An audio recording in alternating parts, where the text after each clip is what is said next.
Mumbai Indians captain എന്ന നിലയിൽ ഹാർദിക് പാണ്ഡ്യയുടെ കഷ്ടകാലം ഉടനെയൊന്നും അവസാനിക്കുന്ന ലക്ഷണമില്ല.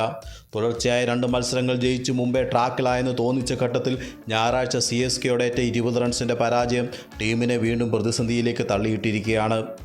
ചെന്നൈക്കെതിരെ അവസാന ഓവർ എറിയാനെത്തിയ പാണ്ഡ്യയെ ധോണി തുടർച്ചയായ 3 സിക്സർ പറത്തി സ്കോർ 200 കടത്തിയിരുന്നു.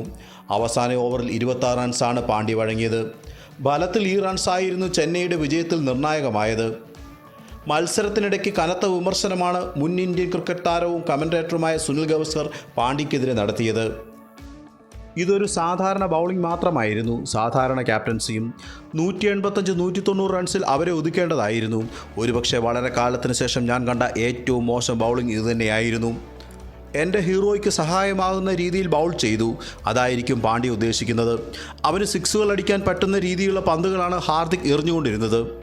ഒരു സിക്സ് ആണെങ്കിൽ ഓക്കെ, ലെങ്ത് ബോളിൽ അടിക്കാൻ തയ്യാറായി നിൽക്കുന്ന ആളിൻ്റെ മുമ്പിലേക്ക് ലെങ്ത് ബോളിൽ വീണ്ടും എറിഞ്ഞു കൊടുക്കുന്നു, സിക്സ് വാങ്ങിക്കുന്നു. 3-ാം പന്ത് ലെഗ് സൈഡിൽ കൊടുക്കുന്നു, അതും സിക്സ് വായിക്കുന്നു. രോഷാകുലനായ ഗവാസ്കർ പറഞ്ഞത് ഇങ്ങനെയായിരുന്നു. 3 ഓവറിൽ 43 റൺസ് വഴങ്ങിയ പാണ്ഡ്യ 2 വിക്കറ്റ് നേടിയിരുന്നു. ബാറ്റിങ്ങിൽ 6 പന്തിൽ നിന്ന് 2 റൺസ് മാത്രം നേടി പുറത്താകുകയും ചെയ്തതോടെ ക്യാപ്റ്റൻ എന്ന നിലയിൽ പാണ്ഡ്യ മത്സരത്തിൽ ഒരു പരാജയമായി മാറി. 6 മത്സരങ്ങളിൽ നിന്ന് 4 പോയിന്റുമായി 8ാമതാണ് പോയിന്റ് പട്ടികയിൽ മുംബൈയുടെ സ്ഥാനം. ഇനി 8 മത്സരങ്ങൾ മാത്രം ഗ്രൂപ്പ് സ്റ്റേജിൽ അവശേഷിക്കെ ഓരോ മത്സരങ്ങളും മുംബൈക്ക് നിർണായകമാണ്. മറ്റൊരു വീഡിയോയുമായി വീണ്ടും കാണാം. നന്ദി.